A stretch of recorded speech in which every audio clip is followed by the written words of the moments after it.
after you reverted, what's your journey been like? Because it's been around 2 years or so since you reverted, if that's right. A year and a half. A year and a half. So what's that journey been like? Because everyone hears the stage of the revert and they think they lived happily ever after. But there's a whole other stage that comes after that. So tell me what that's been like. It's been fun. Nice. I think that's good, right? Yeah, it's always good to hear. It's been fun.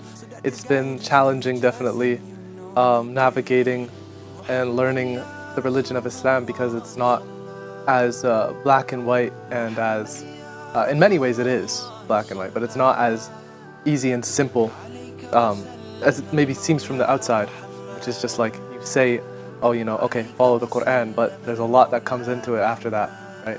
It was. I remember watching a lecture talking about why do we as Muslims, when people revert to Islam, we just tell them all the rules. You can't do this, you can't do this, you can't do that. We don't ever tell them about the beauty of Islam. So what was your experience of that? I think the most amazing thing now is that we have the internet. So it's a bit different for me specifically. I didn't have anybody really giving me da'wah or anything like that.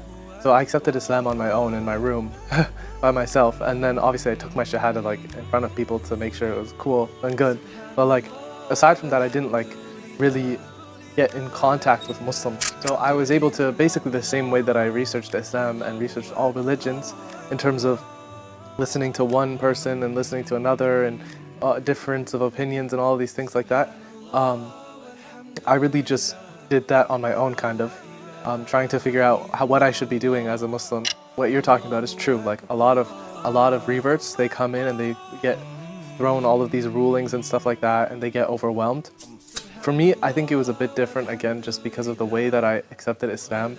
I had already learned a lot about the religion in terms of what it means to be a Muslim before I accepted Islam. And so for me, it really was, okay, now I just want to learn, the halals, the harams, the aqidah issues, and what all these things, these extra things. But the basics of Islam, I think I already kind of understood it, at least to a minor level. Did it ever feel lonely? Did you ever feel like you were on your own, or? I felt like I was on my own for some part of it. But slowly I developed a community of people and stuff like that over time. But yeah, maybe at the start it was a little bit difficult because I was making all these changes in my life and I didn't have anybody around there to reinforce them. It was all just personal decisions that I was making by myself, with nobody to say you're doing the right thing or anything like that. Because everybody around me thinks I'm doing the wrong thing, going the wrong way, or making bad decisions. But I think it developed as well a stronger backbone for myself. Now, because I think even as Muslims, we're not perfect. We're not all the greatest representation of Islam, myself included.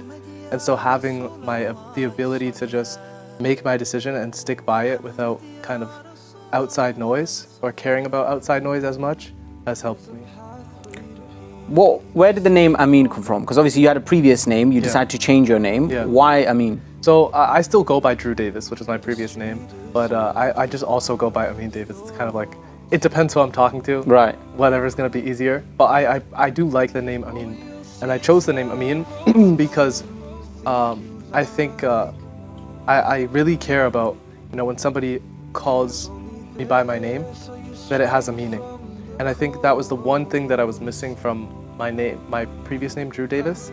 And I still go by that just because I think, again, we talk about reverts that they get pushed down these paths, and you don't have to change your name when you take your Shahadah and you become a Muslim. And I think as well, there's many times it's not even wise to do it.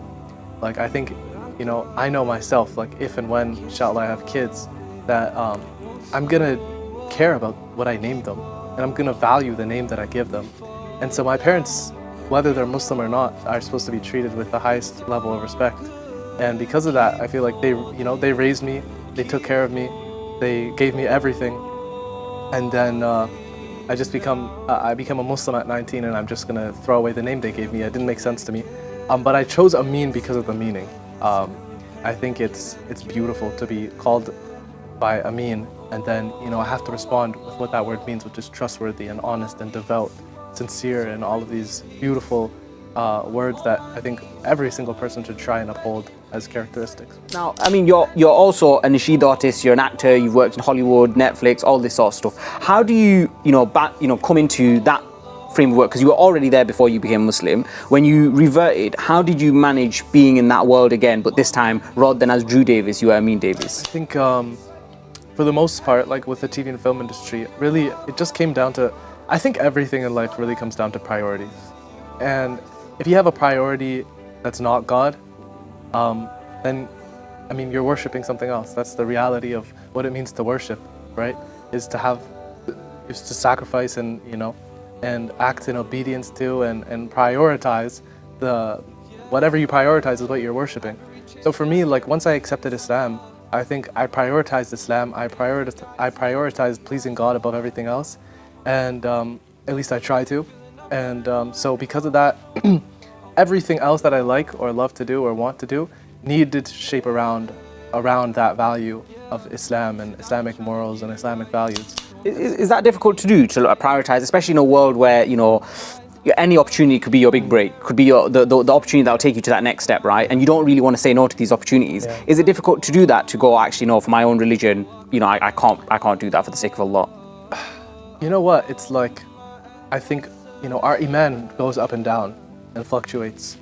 And one thing for me, at least, is like I try and make sure every single day that there's something that I'm doing that brings me closer to God, in terms of learning or whatever it is, reading the Quran or something, that keeps Allah subhanahu wa ta'ala at the forefront of my mind, because it's hard when you don't, but it's very easy when you do, because you have an understanding that if it's not something that's good, or it's not something that's going to be pleasing to God, there's going to be no barakah in it, no blessing in it.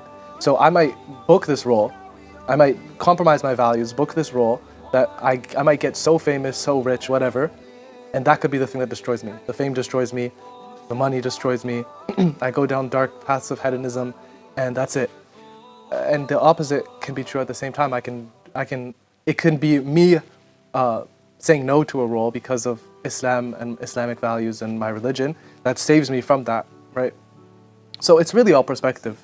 At the end of the day, we don't have knowledge of the future. So all we can do is follow Allah subhanahu wa ta'ala and trust that He knows best what He does. I think you said it so beautifully there. I want to ask two important questions. One, I want to ask you, what would be your advice to reverts, newly reverts who have taken their Shahadah? What would be your advice to them? I know that's a big question, but my other question is, and I feel like this isn't talked about enough, what would be your advice to Muslims who are already Muslims to create a more supportive environment for reverts? What can they do? What can we do to bring new people into Islam and then actually support them after they've taken their Shahadah? I think those are two great questions. When it comes to the reverts and my advice for them, it's hard. It's a hard balance that you have to draw between taking things slow and not becoming negligent of the religion by saying, oh, I'm a new Muslim, so it's fine. There's a very good balance, but I think the best thing you can do is just find a group of find brothers, or for the sisters, find sisters, Muslim sisters that are practicing, that value their religion, and that speak with a certain level of wisdom. I think that's the main thing. Is you can have someone that's knowledgeable, but if they're not wise about how they go about things or tell you things, it'll lead people down the wrong path. And so for the reverts, I would say just research your religion on your own, listen and ask questions as well to people that are knowledgeable, and don't take from everybody. That's the biggest thing. I've noticed with reverts that I speak to that are newer to Islam than I am, that they always get confused by the random person at the masjid, the uncle at the masjid that's told them that something's haram. Yeah. And something that they're doing is haram, when in reality it's not.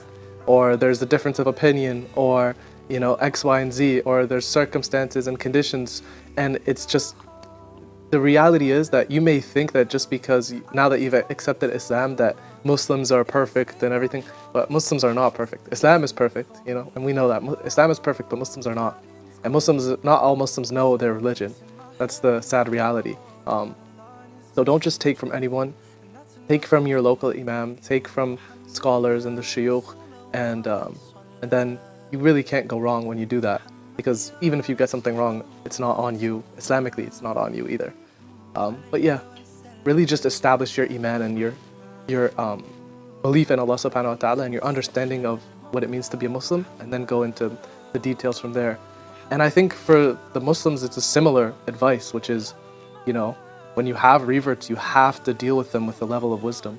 There has to be a level of, you know, understanding there. And if you're not equipped to do that, then don't say anything. It doesn't have to be, it's not, sometimes Muslims think that it's every single one of their duties to be the guide for this new Muslim.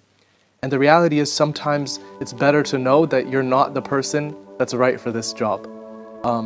And I know that we want, you know, Muslims, they want, and especially practicing ones, they want the reward, they want the ajr, they are keen for it, and they're inspired by the new Muslim, and they think that they have to correct them on everything. But scholars and imams and shuyukh are versed in this, and they know how to deal with these people and the reverts in a better way. And the last thing you would want is to scare someone away from the religion of Islam because of how you treated them or spoke to them. So sometimes it's better to be quiet, better to just, you know, be there for them as opposed to be there to tell them what to do. Yeah, that's it. Amazing. I think that was amazing advice. So Nasheed, artist, actor, and now beloved guest on the Today Show, Amin Davis, thank you very much for your time. Thank you.